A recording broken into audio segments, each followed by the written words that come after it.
ప్రభునందు ప్రియులారా, ప్రభు అయిన యేసునామం పేరట మీ అందరికీ వందనాలు. అందరూ బాగున్నారు కదండి. ఈ డిసెంబర్ నెలలో మరొక క్రిస్మస్ వర్తమానాన్ని దేవుడు మన ముందు పెట్టబోతున్నాడు.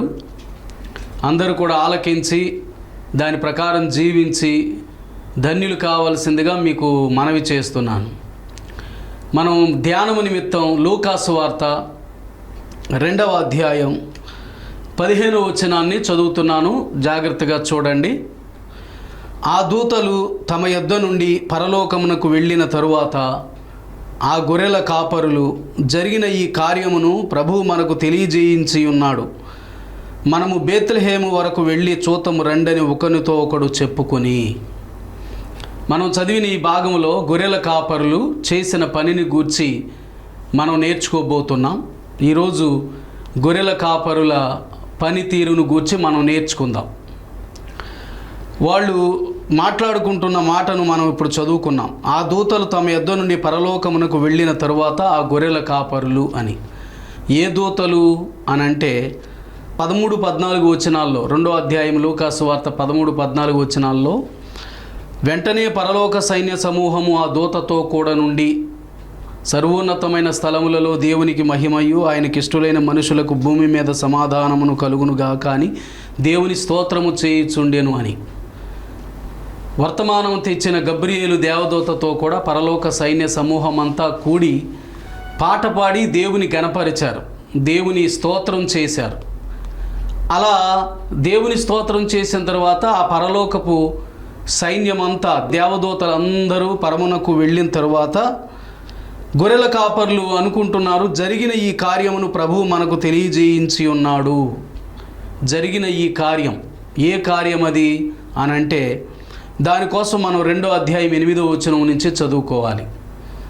ఆ దేశములో కొందరు గొర్రెల కాపర్లు పొలములో ఉండి రాత్రివేళ తమ మందను కాచుకొనుచుండగా ప్రభువు దూత వారి యొద్దకు వచ్చి నిలిచెను. ప్రభువు మహిమ వారి చుట్టూ ప్రకాశించినందున వారు మిక్కిలి భయపడిరి.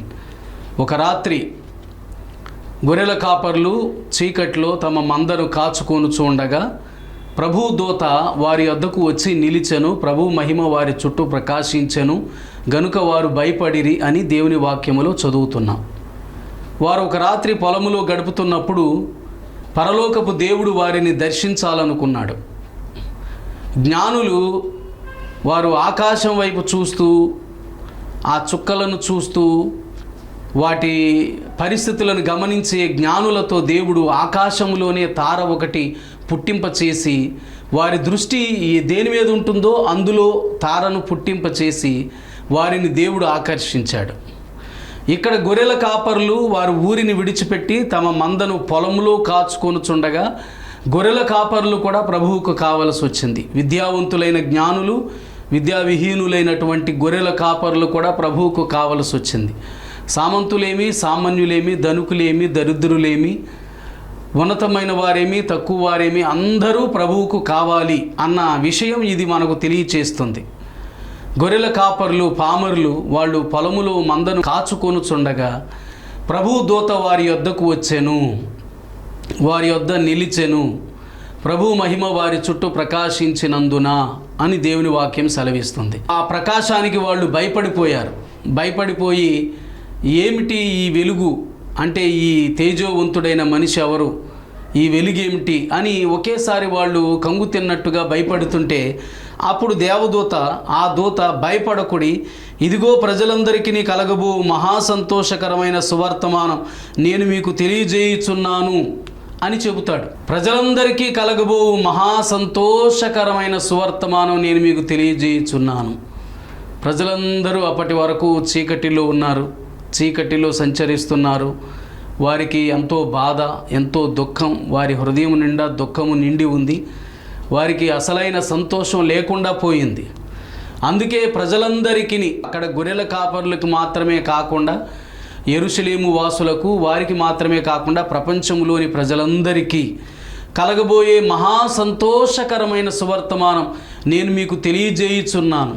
ఏంటి ఆ సంతోషకరమైన సువర్తమానం అనంటే, దావీదు పట్టణమందు నేడు రక్షకుడు మీ కొరకు పుట్టి ఉన్నాడు, ఈయన ప్రభు అయిన క్రీస్తు అని.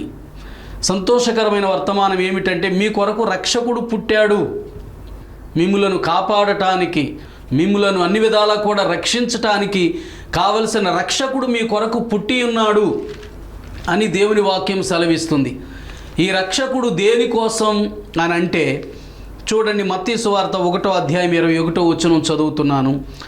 ఆమె ఒక కుమారుని కనును, తన ప్రజలను వారి పాపముల నుండి ఆయనే రక్షించును గనుక ఆయనకు యేసు అను పేరు పెట్టుదు అనెను. దేవుడు యోసేపుతో మాట్లాడుతూ దేవదూత మాట్లాడుతున్నాడు. ఆమె ఒక కుమారుని కనును, తన ప్రజలను వారి పాపము నుండి ఆయనే రక్షించును. ఈ రక్షకుడు దేని నుండి రక్షిస్తాడు అని అంటే పాపముల నుండి రక్షిస్తాడు. దోషముల నుండి, అపరాధముల నుండి, అతిక్రమముల నుండి మనలను రక్షించే రక్షకుడు ఇప్పుడు దావీదు పట్టణమందు పుట్టి ఉన్నాడు అని దేవదూత ద్వారా గొర్రెల కాపర్లు వర్తమానం అందింది. అందుకే వాళ్ళు జరిగిన ఈ కార్యమును ప్రభువు మనకు తెలియజేయించి ఉన్నాడు అని దేవుని వాక్యం సెలవిస్తుంది. ఈ రక్షకుడు దేనికోసం అనంటే పాపముల నుండి మనలను విడిపించే రక్షకుడు, రక్షించే రక్షకుడు, కాపాడే రక్షకుడు.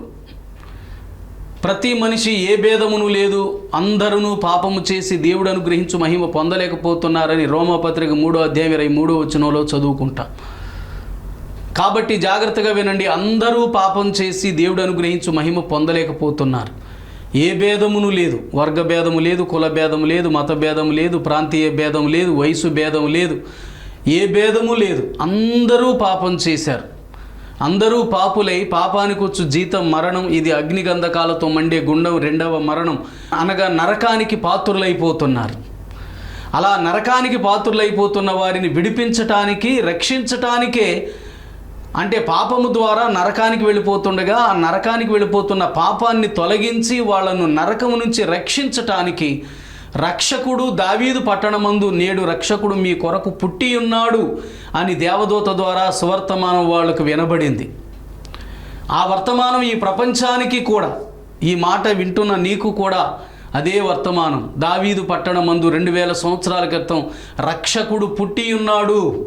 నీ పాపము నుండి, నీ శాపము నుండి, నీ దోషము నుండి, నీ అపరాధము నుండి, నీ అతిక్రమము నుండి నిన్ను విడిపించే రక్షకుడు, నిన్ను కాపాడే రక్షకుడు, నిన్ను రక్షించే రక్షకుడు దావీదు పట్టణమందు మీ కొరకు పుట్టి ఉన్నాడు అని దేవుని వాక్యం సెలవిస్తుంది. ప్రియులారా, ఈ వర్తమానం గొర్రెల కాపరులకు అందింది. ఈ వర్తమానం చెప్పగానే వారితో చెబుతాడు, ఒక శిశువు పొత్తిగుడ్డలతో చుట్టబడి ఒక తొట్టులో పండుకొని ఉండటం మీరు చూచెదరు, దానికి ఇదే మీ కానవాలు అని ఈ మాట చెబుతాడు. కాబట్టి వారు ఆ దూత చెప్పిన తర్వాత వెంటనే పరలోక సైన్య సమూహము ఆ దూతతో కూడా నుండి పాట పాడి దేవుని స్తోత్రం చేసి దేవుని గణపరిచి వాళ్ళు పరలోకం వెళ్ళిపోతారు. పరలోకం వెళ్ళిపోయిన తర్వాత ఇప్పుడు గొర్రెల కాపరులు చెప్పుకుంటున్న మాట ఏమిటి అంటే, జరిగిన ఈ కార్యమును ప్రభువు మనకు తెలియజేయించి ఉన్నాడు. ప్రభు అనే మాట క్యాపిటల్ లెటర్స్లో ఉంది. అది దేవునికి సూచించే మాట. దేవుడు మనకు తెలియచేయించాడు అని వాళ్ళు అనుకుంటున్నారు. చెప్పింది దేవదూత. దేవదూత చెప్పాడు అని అంటలేదు వాళ్ళు. దేవుడు మనకు తెలియచేయించాడు అని వాళ్ళు చెప్పుకుంటున్నారు. చూడండి, వచ్చింది దూత, చెప్పింది దూత, కానీ దూత ద్వారా తెలియచేయించింది దేవుడు అని వాళ్ళు గ్రహిస్తున్నారు. తెలియచేయించి ఉన్నాడు కాబట్టి మనం బేత్లెహేము వరకు వెళ్ళి చూతం రెండని ఒకరితో ఒకరు చెప్పుకున్నారు. దూత చెప్పిన మాట దేవుడు చెప్పిన మాటగా వాళ్ళు అంగీకరించటం చూస్తుంటే తెస్సలోనికి మొదటి పత్రిక 2వ అధ్యాయం 13వ వాక్యాన్ని చదువుతున్నాను, జాగ్రత్తగా వినండి. ఆ హేతువు చేతను మీరు దేవుని గూర్చిన వర్తమాన వాక్యము మా వలన అంగీకరించినప్పుడు మనుషుల వాక్యమని ఎంచక అది నిజముగా ఉన్నట్లు దేవుని వాక్యమని దానిని అంగీకరించితిరి.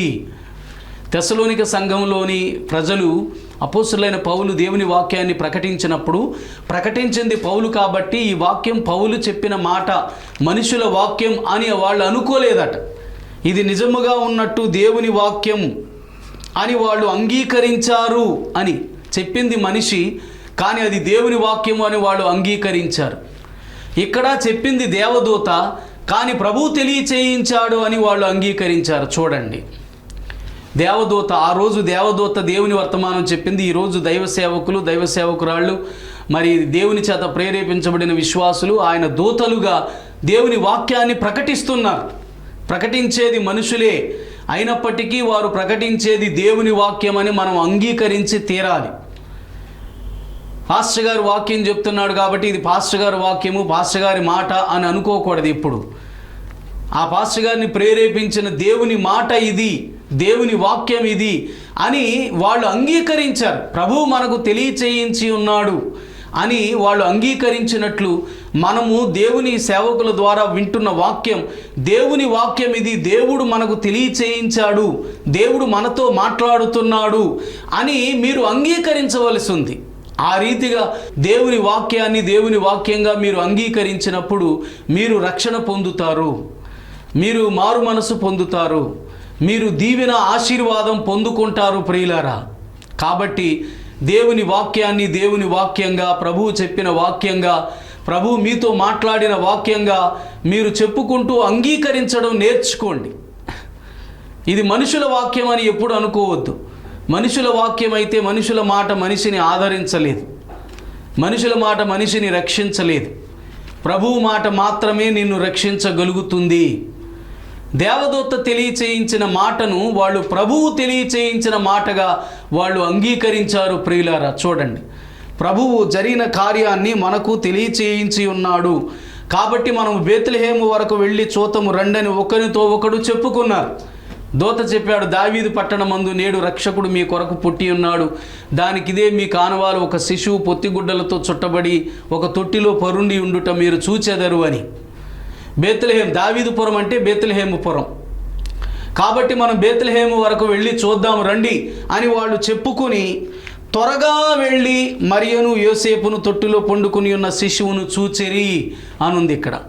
త్వరగా వెళ్ళారు. ప్రభువు దూత ద్వారా ఏం తెలియచేయించాడో ఆ పని వీళ్ళు చాలా త్వరగా చేశారు. త్వరగా వెళ్ళటం అంటే వాళ్ళలో ఉన్న విధేయతను చూపిస్తుంది, ఇది లోబడిన తత్వాన్ని చూపిస్తుంది. ఇది ప్రభు ఏది చేయమన్నాడో అది వాళ్ళు అంత త్వరగా వెళ్ళి చేశారు అని దేవుని వాక్యం సెలవిస్తుంది ప్రియులారే. ఇక్కడ వారు త్వరగా వెళ్ళి శిశువును చూచారు. ప్రభువు మనకు తెలియచేయించిన మాటలు అని వాళ్ళు గ్రహించిన తర్వాత ప్రభువు బేత్లెహేమునకు వెళ్ళమన్నాడు కాబట్టి మనం వెళదాము అని చెప్పుకుని వారు త్వరగా వెళ్ళి ఆ శిశువును చూచారు అని దేవుని వాక్యం సెలవిస్తుంది. ప్రభువు చెప్పిన మాటకు వాళ్ళు వెంటనే లోబడ్డారు. వెంటనే లోబడిన దానికి త్వరగా వెళ్ళటం గుర్తు చేస్తుంది ప్రియులారా. ప్రభు ఎంత చక్కగా ఎంత త్వరగా వారికి వర్తమానం పంపించాడో అంతే త్వరగా వాళ్ళు బయలుదేరి వెళ్ళి బేత్లెహేము పురమునకు బయలుదేరి వెళ్ళి ఆ శిశువును చూచారు అని దేవుని వాక్యం సెలవిస్తుంది. దేవుని వాక్యం ఈరోజు మనతో మాట్లాడుతుంది. నీవు మారు మనసు పొందమని, పాపక్షమాపణ వేడుకోమని, రక్షణ పొందమని ఇలా దేవుని వాక్యం చెబుతున్నప్పుడు మనం ఎంత త్వరగా లోబడుతున్నాం వాక్యానికి చెప్పండి. ప్రభు వారికి తెలియచేయించిన మాటల ప్రకారం చేయటానికి వాళ్ళు ఎంత త్వరగా వెళ్ళారో అంత త్వరగా దేవుని వాక్యానికి మనం లోబడటం నేర్చుకోవాలి ప్రియులారా. మనం ఇదే లూకా సువార్తలో 19వ అధ్యాయంలో 5వ వచనాన్ని చూస్తే యేసు ఆ చోటికి వచ్చినప్పుడు కన్నులెత్తి చూచి జక్కయ్య త్వరగా దిగుము, నేడు నేను నీ ఇంట ఉండవలసి ఉన్నదని అతనితో చెప్పగా అతడు త్వరగా దిగి సంతోషముతో ఆయనను చేర్చుకొనెను. త్వరగా దిగుము, నేడు నేను నీ ఇంట ఉండాలి అని ప్రభువు చెప్పగానే చెట్టు ఎక్కినటువంటి జక్కయ్య ఒక ఆఫీసర్ ప్రజలందరి ముందు నేను ఎలా దిగను ఎలా చేయను అని ఆ చెట్టు మీద కూర్చోలేదు. ప్రభు త్వరగా దిగమంటే ఆయన మాటను పాటిస్తూ త్వరగా దిగి తన ఇంటిలోనికి చేర్చుకున్నాడు. ప్రభు అతనితో మాట్లాడుతుంటే అతని హృదయంలో పరివర్తన వచ్చింది, హృదయంలో మార్పు కలిగింది. కాబట్టి ఎవరి వద్దనైనా అన్యాయంగా నేను ఏదైనా తీసుకుంటే అతనికి 4 అంతలు చెల్లిస్తాను, నా ఆస్తిలో సగభాగం బేదలకి ఇచ్చేస్తాను అంటూ తన దగ్గర అన్యాయంగా సంపాదించుకున్న పాపపు సొమ్మును మొత్తం వదిలించుకుంటున్నాడు ప్రియులారా. ప్రభు ఆ ఇంట్లోనికి రావటమే అతనికి మారు మనసు రావటం జరిగింది. ప్రభు అతనితో మాట్లాడుతున్నప్పుడే అతనికి మారు మనసు రావటం జరిగింది. ప్రభువును అతడు త్వరగా చేర్చుకున్నాడు. ప్రభు అతనితో మాట్లాడుతుంటే త్వరగా మారు మనసు పొందాడు. వీటిని చూసినప్పుడు దేవుడు అక్కడ చెబుతున్నాడు ఏమని అంటే, అందుకు యేసు ఇతడును అబ్రహాము కుమారుడే, ఎందుకనగా నేడు ఈ ఇంటికి రక్షణ వచ్చి ఉన్నది అని. ఇతడును అబ్రహాము కుమారుడే అని ఎందుకన్నాడు అంటే, మనం ఎఫెసీ పత్రిక 11వ అధ్యాయంలో చదివినప్పుడు అబ్రహాము పిలువబడినప్పుడు దేవునికి లోబడ్డాడు. అబ్రహాము దేవునికి లోబడినట్లు ఇతడు కూడా లోబడ్డాడు. త్వరగా దిగి ఇంటిలో చేర్చుకోవడం లోబడ్డానికి సూచనగా మనం ఇక్కడ గమనించాలి. అబ్రహాము లోబడినట్టు ఇతడు లోబడ్డాడు కాబట్టి ఇతడును అబ్రహాము కుమారుడే, నేడు ఈ ఇంటికి రక్షణ వచ్చి ఉన్నది అని దేవుడు ప్రకటించాడు. ప్రియులారా, సేమ్ ఈ గొర్రెల కాపరులు అచ్చం అలాగే త్వరగా వెళ్ళారు. త్వరగా వెళ్ళారు. బేత్లెహేమునకు వెళ్ళి మరియును యోసేపును తొట్టిలో పండుకొని ఉన్న శిశువును చూచి ఆనందించడం మొదలుపెట్టారు. వాళ్ళు ప్రభు తెలియచేయించిన మాటల ప్రకారం చేయటానికి ఏమాత్రం జాగు చేయలేదు. ప్రియులారా, ఏమాత్రం అలసత్వం చూపలేదు. సరే చెప్పాడు కదా మనం వెళదాంలే అని అనుకోలేదు.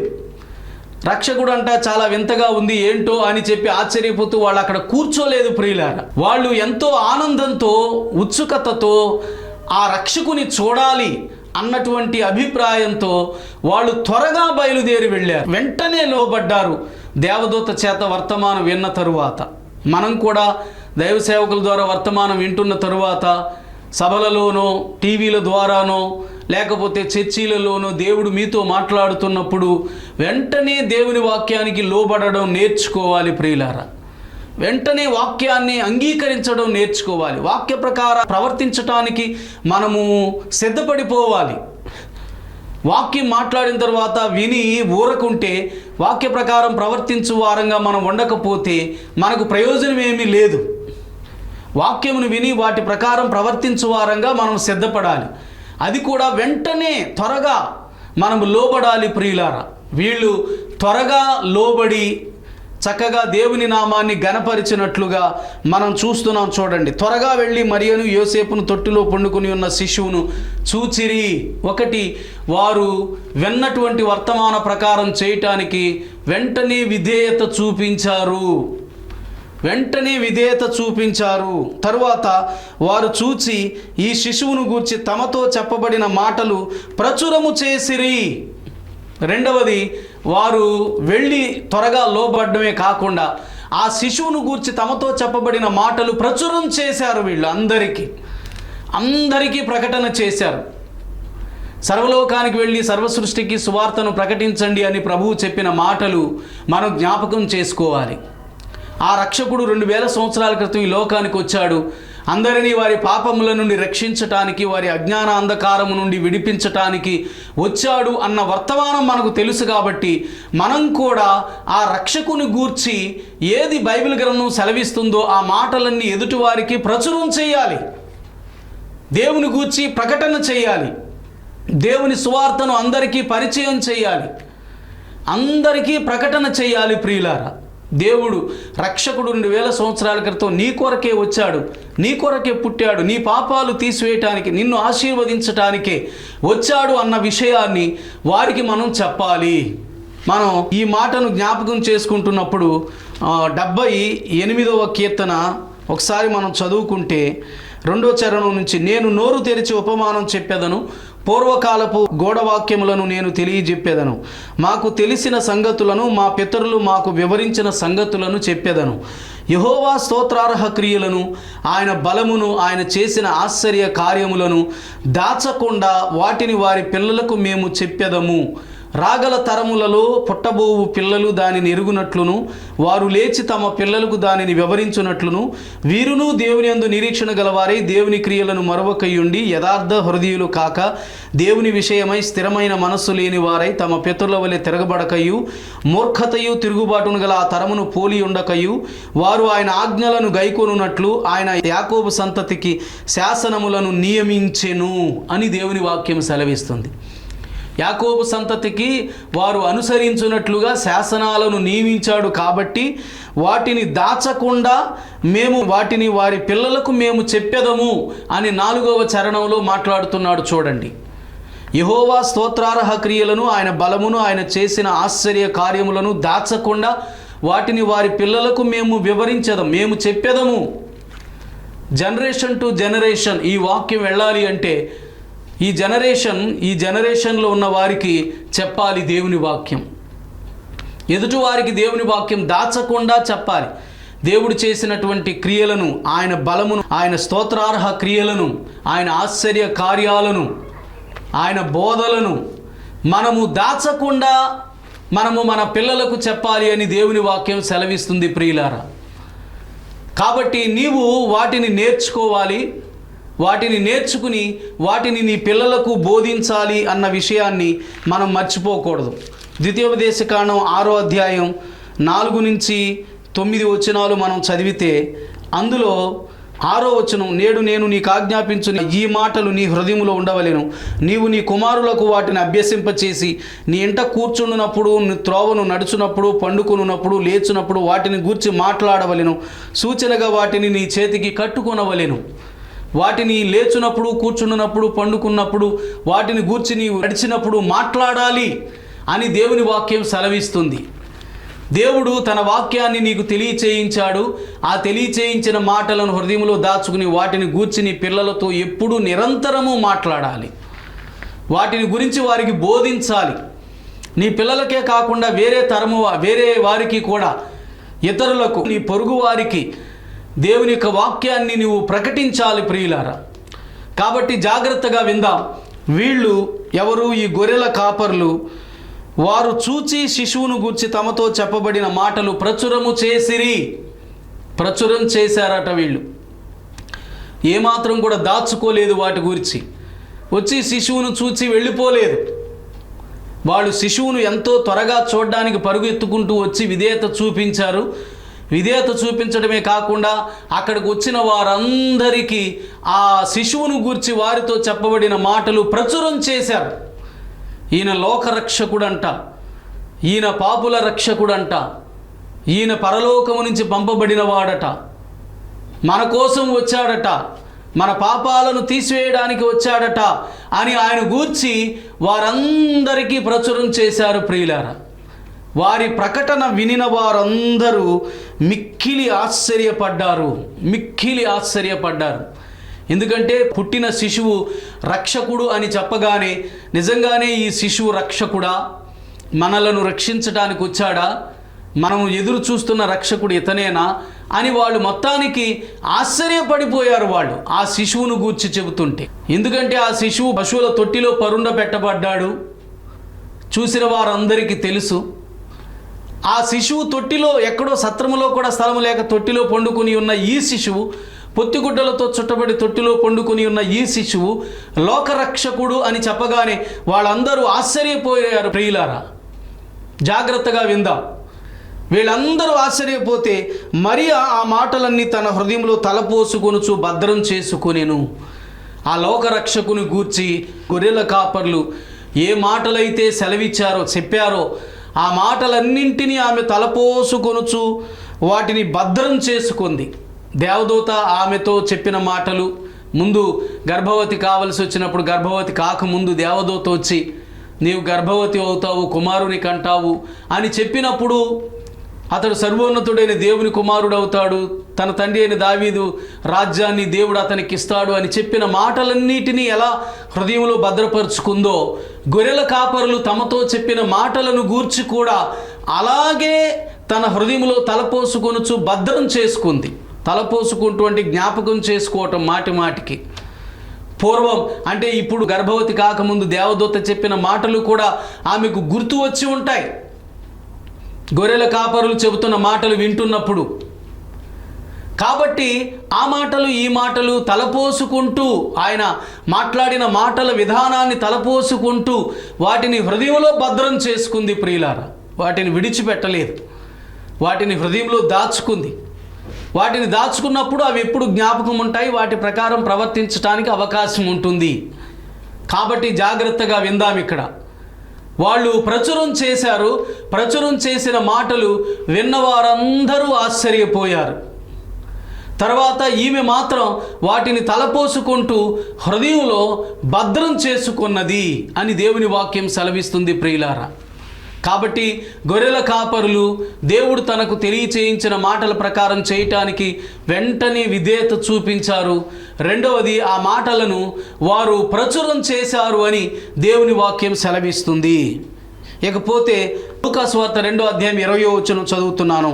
అంతటా ఆ గొర్రెల కాపరులు తమతో చెప్పబడినట్టుగా తాము విన్నవాటిని కన్నవాటిని అన్నిటిని గూర్చి దేవుని మహిమపరచుచు స్తోత్రము చేయుచు తిరిగి వెళ్ళిరి.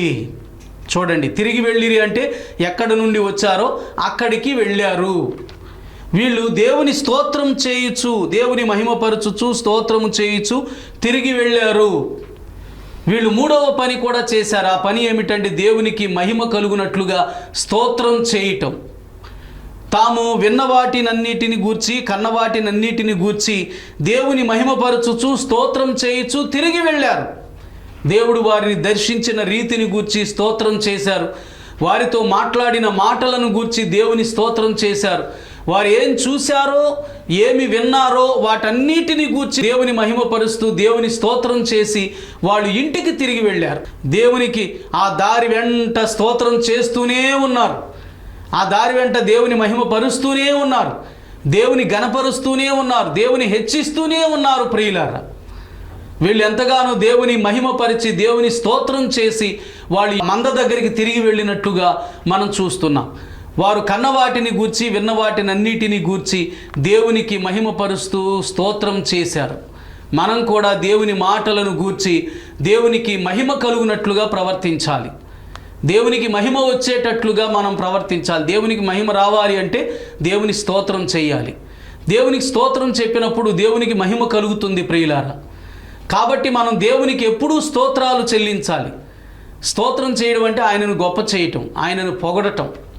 కాబట్టి మనం ఎంతోమంది అందాన్ని పొగుడుతాము, బలమైన వస్తువులను, మంచి వస్తువులను, కార్లను, వీటన్నింటినీ పొగుడుతాం. కానీ దేవుని పొగడాలి అంటే, దేవుని స్తోత్రం చేయాలి అంటే మనకు నోరు రాదు. కానీ వీళ్ళు కన్నవాటిని గూర్చి, విన్నవాటినన్నిటిని గూర్చి దేవుని మహిమపరచుచు దేవుని స్తోత్రం చేస్తూ తిరిగి వెళ్ళారు. వాళ్ళను పోలి మనం కూడా వెంటనే దేవుడు మాట్లాడిన మాటల ప్రకారం చేయటానికి విధేయత చూపించాలి. ఆ ప్రకారంగా రక్షకుని చూచిన తర్వాత, రక్షణ అనుభవించిన తర్వాత ఆ రక్షకుని గూర్చి లోకానికి చాటి చెప్పాలి. ఆ రక్షకుని గూర్చి మనము ఆయన మనతో మాట్లాడిన విధానం బట్టి, మనకిచ్చిన రక్షణను బట్టి, మనలో కలుగు చేసిన విశ్వాసాన్ని బట్టి, మనకిచ్చిన పరిశుద్ధతను బట్టి మనం దేవుని ఎప్పుడు స్తోత్రం చేస్తూ ఉండాలి. దేవునికి స్తోత్రం, దేవునికి మహిమ కలుగునట్లుగా స్తోత్రం చెబుతూ దేవునికి స్తుతులు చెల్లించాలి. ప్రియులారా, ఎప్పుడూ దేవుని స్తుతులు చెల్లించాలి. ఎప్పుడు దేవుని మహిమపరచాలి, దేవుని గణపరచాలి, దేవుని హెచ్చించాలి. మన నోట దేవుని స్తుతులు ఎప్పుడూ ఉండాలి. దేవునికి స్తోత్రం చెప్పాలి ఎప్పుడూ కూడా. అందుచేత దేవునికి మహిమ కలుగుతుంది. అసలు మనల్ని సృజించింది ఆయన మహిమ కోసం. యెషయా గ్రంథం 43:7 నా మహిమ నిమిత్తం నేను సృజించిన వారిని అని అంటాడు ఆయన. ఆయనకి మహిమ తేవటానికే మనలను సృజించాడు. కాబట్టి మనం దేవుని స్తోత్రం చేసి ఆయనకు మహిమ కలుగునట్లుగా మనం ప్రవర్తించాలి ప్రియులారా. కాబట్టి జాగ్రత్తగా విందాం. వాళ్ళు దేవునికి వెంటనే లోబడ్డారు, దేవుని గూర్చి ప్రచురం చేశారు, దేవుని స్తోత్రం చేశారు. మనం కూడా దేవుని మాటలకు వెంటనే లోబడాలి. తర్వాత దేవుని గూర్చి ఎదుటివారికి ప్రకటించాలి. దేవునికి మహిమ కలుగునట్లు దేవుని స్తోత్రం చేద్దాం. ఇలా చేస్తూ ముందుకు సాగుదాం. దేవాది దేవుడి మాటలు మన వినికిల్లో దీవించునుగాక. ఆమేన్. ప్రేమగల మా తండ్రి, పరిశుద్ధుడు అయిన దేవ, నాయన గొర్రెల కాపర్లు గురించి మేము విన్న వాటిని ప్రకారం మేము కూడా ప్రవర్తించేలా సహాయం చేసి మీరే మమ్ములను దీవించి ఆశీర్వదించుమని, రక్షణ పొందినట్లుగా చేయమని, లోకరక్షకుని మా హృదయంలో చేర్చుకునేటట్లుగా చేయమని యేసు నామం పేరట ప్రార్థించి అడిగి వేడుకుంటున్నాం మా పరమ తండ్రి. ఆమేన్. అందరికీ వందనాలండి.